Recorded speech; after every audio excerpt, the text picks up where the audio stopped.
ఓ పెద్ద news. Market దూసుకుపోతోంది. మరి ఇది మనం అందిపుచ్చుకోవాల్సిన అవకాశమా, లేకపోతే మనల్ని ఇరికించే ట్రాపా? ఈ ర్యాలీ వెనుకున్న అసలు కథేంటో ఓసారి లోతుగా చూద్దాం పదండి. ట్రంప్ ఒకే ఒక్క ప్రకటన, కాల్పుల విరమణ అని అనౌన్స్ చేశారు. అంతే, మార్కెట్కి చూడాలి రాకెట్లాగా పైకి దూసుకెళ్తోంది. ఎక్కడ చూసినా గ్రీనే. సెంటిమెంట్ అయితే మామూలుగా లేదు, చాలా స్ట్రాంగ్గా ఉంది. కానీ ఆగండి, ఒక్క నిమిషం ఆగండి. ఇప్పుడే తొందరపడి ఇన్వెస్ట్ చెయ్యొద్దు. ఎందుకంటున్నానో చెప్పడానికి ఓ 30 సెకండ్లు చాలు. ఈ హడావిడి వెనక కొన్ని వార్నింగ్ సైన్స్ ఉన్నాయి, వాటి గురించి చెబుతాను. సరే, ముందుగా మార్కెట్లో ఈ జోష్కి, ఈ ర్యాలీకి అసలు రీజన్ ఏంటో క్లియర్గా తెలుసుకుందాం. ఎందుకంటే పైకి చూస్తే మాత్రం అంతా అద్భుతంగా కనిపిస్తోంది. ఇంతకీ ఈ మార్కెట్ మూవ్మెంట్కి మెయిన్ ట్రిగర్ ట్రంప్ చేసిన కాల్పుల విరమణ ప్రకటన. ఇది చాలా కీలకమైన జియోపాలిటికల్ న్యూస్ అన్నమాట. అందుకే మార్కెట్లలో ఒక్కసారిగా పాజిటివ్ సెంటిమెంట్ వచ్చేసింది. ఆ న్యూస్ ఎఫెక్ట్తో వెంటనే కనిపించిన ఫస్ట్ పాజిటివ్ సైన్ ఇదే. క్రూడ్ ఆయిల్ ధరలు ఏకంగా 15% పడిపోయాయి. ఇది మన ఎకానమీకి చాలా చాలా మంచి విషయం కదా. ఇక రెండో పాజిటివ్ విషయం చూడండి. గిఫ్ట్ నిఫ్టీ ఏకంగా 700 పాయింట్లకు పైగా గ్యాపప్తో ఓపెన్ అయింది. అంటే మార్కెట్లో బుల్లిష్ సెంటిమెంట్ ఏ రేంజ్లో ఉందో అర్థం చేసుకోవచ్చు. చూశారు కదా, ఒకవైపు క్రూడ్ ఆయిల్ పడిపోయింది, ఇంకోవైపు మార్కెట్లు గ్యాపప్తో స్టార్ట్ అయ్యాయి. సో పైకి చూస్తే అంతా పర్ఫెక్ట్, ఒక బలమైన బుల్ రన్ మొదలైనట్టే అనిపిస్తుంది. కానీ అసలు కథ ఇప్పుడే మొదలవుతోంది. సరే, ఈ పాజిటివ్ వాతావరణమంతా పక్కన పెడితే టెక్నికల్స్ మనకు ఏం చెప్తున్నాయో చూద్దాం. డేటా మనకు ఒకటే క్లియర్ వార్నింగ్ ఇస్తోంది, స్లోడౌన్, నెమ్మదించండి అని. టెక్నికల్ పరిభాషలో చెప్పానంటే మార్కెట్ ప్రస్తుతం ఒక ఎగ్జాషన్ జోన్లో ఉంది. దీని మీనింగ్ ఏంటంటే ఈ ర్యాలీ నెమ్మదిగా తన బలాన్ని కోల్పోతోంది అనమాట. అంటే ఏ క్షణంలోనైనా ఇది వీక్ అవ్వచ్చు, లేదా రివర్స్ కూడా కావచ్చు. ఇక్కడ కొన్ని వార్నింగ్ సైన్స్ చాలా క్లియర్గా కనిపిస్తున్నాయి. ఫస్ట్ పాయింట్, చాలా లార్జ్ క్యాప్ స్టాక్స్ అప్పుడే నిలువుగా అంటే వర్టికల్గా పెరిగిపోయాయి. Second point, RSI value 65 to 70 దగ్గరికొచ్చేస్తుంది, అంటే ఓవర్బాట్ జోన్కి చాలా దగ్గరలో ఉంది. థర్డ్, ప్రైసెస్ వాటి 20-డే యావరేజ్ కన్నా చాలా పైన ట్రేడ్ అవుతున్నాయి.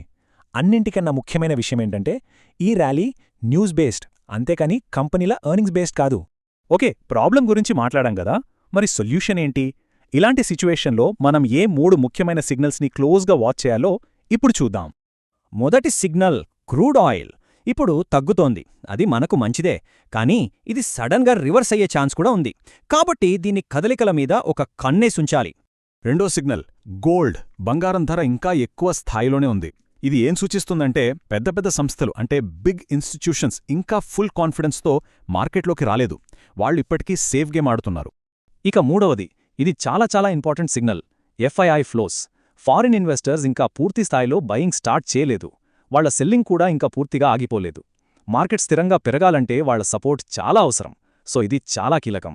సరే, ఈ సిగ్నల్స్ అన్నింటినీ దృష్టిలో పెట్టుకుని ఒక ఇన్వెస్టర్గా మన స్ట్రాటజీ ఎలా ఉండాలి, ఈ మార్కెట్ని ఎలా ప్లే చేయాలో ఇప్పుడు క్లియర్గా చూద్దాం.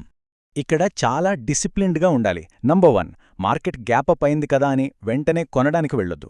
నంబర్ 2, ఆర్ఎస్ఐ కొంచెం కూల్ అయ్యే వరకు, అంటే ఒక 55-60 రేంజ్కొచ్చే వరకు వెయిట్ చేయాలి, లేదా ప్రైస్ రీటెస్ట్ కోసమైనా ఆగడం బెటర్. నంబర్ 3, డబ్బుని ఒకేసారి కాకుండా స్టాగర్డ్గా అంటే దశలవారీగా ఇన్వెస్ట్ చేయాలి. ఈ టైంలో ఆయిల్ సెన్సిటివ్ సెక్టార్స్ మీద ఫోకస్ చేయడం మంచిది. ఎందుకంటే క్రూడ్ ఆయిల్ ధరలు తగ్గాయి కాబట్టి ఎఫ్ఎంసీజీ, పెయింట్స్, ఏవియేషన్ లాంటి సెక్టార్స్కది చాలా పాజిటివ్. ఫైనల్గా ఒక మాట, ఈ మొత్తం అనాలిసిస్లో మనం గుర్తుపెట్టుకోవాల్సిన ఒకే ఒక్క ముఖ్యమైన విషయం ఉంది. దాని గురించే ఇప్పుడు మాట్లాడుకుందాం. ఈ మాట బాగా గుర్తుపెట్టుకోవాలి. మార్కెట్లో గెలిచేది ఫోమో కాదు, అంటే ఫియర్ ఆఫ్ మిస్సింగ్ అవుట్ కాదు, డిసిప్లిన్ మాత్రమే గెలుస్తుంది. అరే, అవకాశం మిస్ అయిపోతుందేమో అన్న భయంతో తీసుకునే నిర్ణయాలు ఎప్పుడూ ప్రమాదకరమే. ఒక్క విషయం క్లారిఫై చేయాలి, ఈ వార్నింగ్స్ అన్నీ షార్ట్ టర్మ్ స్ట్రాటజీకి సంబంధించినవే. లాంగ్ టర్మ్లో ఇండియన్ మార్కెట్స్పై వ్యూ మాత్రం ఎప్పుడూ పాజిటివ్గానే ఉంది, అందులో డౌట్ లేదు. అండ్ ఫైనల్గా ఈ పాయింట్, ఇది ఎప్పటికీ నిజం. ఇలాంటి వాలటైల్ మార్కెట్లో స్పీడ్ డబ్బు సంపాదించదు, పొజిషనింగ్ మాత్రమే సంపాదిస్తుంది. అంటే ఎంత ఫాస్ట్గా యాక్ట్ చేశామన్నది కాదు, ఎంత స్మార్ట్గా మన పొజిషన్స్ తీసుకున్నామన్నదే ముఖ్యం. ఈ మొత్తం చర్చను ఒక ఆలోచింపచేసే ప్రశ్నతో ముగిద్దాం.